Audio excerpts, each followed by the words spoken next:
রবি চৌধুরী আসে, অনমন আসে না, মাঝে মাঝেই আসে। আমি স্ট্রাগল করে আজকে 3 যুগ পার করেছি। রবি চৌধুরী থেমে থাকার মানুষ নয়, এটা তো আমি আগেও বলেছি। আমার 100 গানের প্রজেক্ট আছে, আমার 50টি গানের নতুন গান আমি করব, এবং 50টি হচ্ছে আমার হিট গান, নতুন করে আবার গাইব। আমি এখন একটা গজল রিলিজ করলাম গতকাল, হিন্দি ভাষায়, আমার মৌলিক গজল। এটা আপনারা আমার ইউটিউব চ্যানেলে আপনারা শুনতে পাবেন।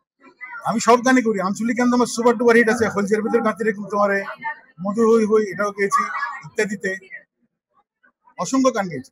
রবি চৌধুরী আসে, অনমন আসে না, মাঝে মাঝেই আসে।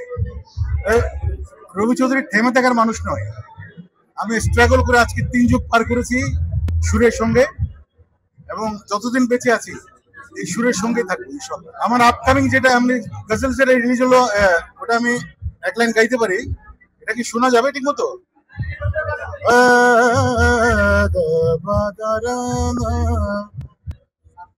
अब कोई मुझे समझाए, करूं तो मैं क्या करूं, कोई दुख देने को आया, कोई दुख सहने को आया। এটাই, কারণ এত আওয়াজের মধ্যে এই গজল গাওয়া সম্ভব না।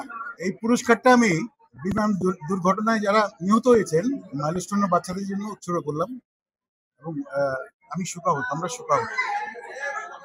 এরকম ঘটনা যেন আর না ঘটে। আমাদের যে সরকারি আসক বা যারা আছেন, আমাদের অনেক সচেতন হওয়া উচিত।